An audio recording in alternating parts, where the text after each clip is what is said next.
వెళ్ళిపోతే బాగుండేది బతకలేనప్పుడు వెళ్ళదు కదా.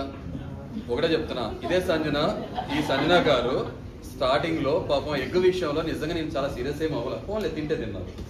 మిగతా అందరు కలిపి మేము 8 మంది ఉన్నాం, సెలబ్రిటీస్ మీరు లేరు, అదే టెనెంట్స్ మీరు లేరు అన్నప్పుడు ఆ కలం నీళ్ళు పెట్టుకుని ఏదో వ్యక్తిగతంగా ఇదే బర్నీ గారు బాడీ షేమింగ్ చేశారంట, మీరు మీ దగ్గర రికార్డెడ్ ఉంటుంది అది అన్నారని చెప్పి బాధపడుతున్నప్పుడు అందరూ ఆమెను వెళ్ళేసినప్పుడు నేను వెళ్ళి ఆమె ప్రాబ్లంలో ఉందేమో అనుకుని వెళ్ళి ప్రాబ్లం ఉన్న మనిషి పక్షాన్ని నిలబడతాక నిలబడ్డాను.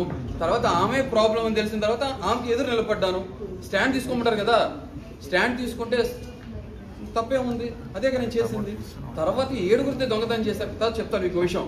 తర్వాత నేను పట్టేసుకున్న తర్వాత ఆమె నాతో ఫ్రెండ్షిప్ చేస్తూ మీరు నా గురూజీ, ఇప్పుడు ఇంకొక లైన్ అని పిలుస్తున్నారు కదా, ఓకే లైన్లు మర్చిపోయి నన్ను గురూజీ అని పిలిస్తే అమ్మా ఇంత అదృష్టం అంత నేనేం చేశానమ్మా నేను అంటే, లేదు మీరు నాకన్నా స్మార్ట్ తెలివైన వాళ్ళు చాలా స్ట్రాంగ్ కంటెస్టెంట్. ఓ మీరు అప్పుడే గుర్తించేశారా.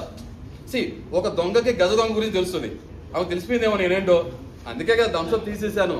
దొంగ దగ్గర దొంగతనం చేసేవాడు మాస్క్ అబ్జర్వ్, ఉన్నోటి దగ్గర లేని కొట్టేసి లేనోటి పెట్టేవాడుగా, అదే నేను చేసింది. థమ్స్అప్ నేను తీసుకోవాలి, టేబుల్ నుంచి ఓపెన్ గా తీసేసా, తీసుకెళ్ళా. ప్రియా చూశారు, ప్రియా కొంత ఇచ్చాను. తర్వాత ఫ్లోరాకి అన్ని చదువుతాను, ఫ్లోరాకి ఇచ్చా. ఫ్లోరా చాలా హ్యాపీ ఫీల్ అయ్యారు. సో అదే ఆమె హరీష్ గారు మీరు ఓనర్స్ ఉన్నారు కదా, సారీ పాపం ఇది కట్ చేసుకోండి. సుమన్ గారు పర్సనల్ థింగ్ ఏదైతే ఉందో అది లేపేద్దాం అంటే నో, పర్సనల్ అటాక్ చేయొద్దు. ఎందుకంటే ఎమోషనల్ గా వాళ్ళు ఆల్రెడీ ఏంటంటే ఫ్యామిలీస్ నుంచి దూరంగా ఉంటాం, ఫుడ్ గా ఇబ్బంది పడుతుంటాం. సో ఇలాంటివి మనం చెయ్యొద్దు, ఒక థిన్ లైన్ దాటకూడదు, క్రాస్ చేయకూడదు అనే ఉద్దేశంతో ఆమెకు నేను అలాంటి విషయంలో పార్ట్నర్షిప్ చేయాలా, పార్ట్నర్గా లేదు, కంపెనీగా లేదు. తర్వాత ఆమె కెప్టెన్గా గెలిచిన తర్వాత ఆమెలో ఒక సాడిజం, క్రూయల్ ఎలిమెంట్, ఈవిల్నెస్ కనపడ్డాక నేను ఆమె నుంచి దూరంగా ఉన్నాను. ఎందుకంటే ఫ్లోరా గారిని నా సామాన్లు మోసుకురమ్మన్నప్పుడు పర్సనల్ గా అటాక్ చేయకూడదు, చేసినప్పుడు ఆమె దూరంగా ఉన్నాను.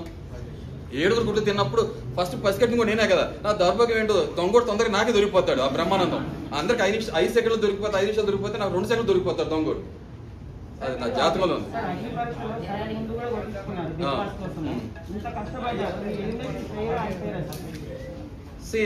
నిజంగా ఇవాళ రోజు మీ అందరికి నేను తెలుసు అని నేను డిప్లొమాటిక్ ఆన్సర్ చెప్పట్లా, చాలా బ్యాలెన్స్ గా చెప్తున్నా. ఇవాళ రోజు మీ అందరికి తెలుసు పాపం నా కోసం వచ్చారంటే అంత కష్టపడి టైం కేటాయించి లేదా టైం వేస్ట్ చేసే పాపం మీరు వచ్చారని నా దూరం నుంచి. ఈ షో ఫార్మాట్ వల్ల మీకు నేను తెలిసింది.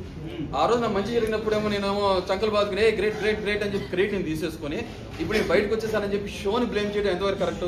ఫెయిర్ అన్ఫెయిర్ అనేది మీ మనస్సాక్షి తెలుసు కదా. So I leave it to you. So fine, అంతే, దాట్స్ ఇట్. ఏమో లేకపోతే నిజంగా ఫార్మాట్ వాళ్ళు అనుకుంటున్నాను, నిజంగా నేను ఫిజికల్ ఇంజరీస్తో ఉన్నాను, లేకపోతే ఫ్యామిలీని మిస్ అవుతున్నాను, సరే కొంచెం ఒక బ్రేక్ ఇస్తే ఆయన వెళ్ళి మళ్ళీ వచ్చిన తర్వాత బ్రేక్ డాన్స్ చేస్తారో లేకపోతే ఎదురు బ్రేక్ చేస్తారని చెప్పి బయటకు పంపించారేమో తెలీదు, చెప్పలేం కదా టైం ఎలా ఉంటుందో. సో నాకు ఆ షో పట్ల గౌరవం అప్పుడు కానీ ఇప్పుడు కానీ అదే సేమ్ కంటిన్యూ అవుతుంది. That's it. లాస్ట్ కాదు, come on, bring it on, more questions please చెప్పండి. వాట్స్ నెక్స్ట్ అన్న, ఫైనల్ క్వశ్చన్, వాట్స్ నెక్స్ట్?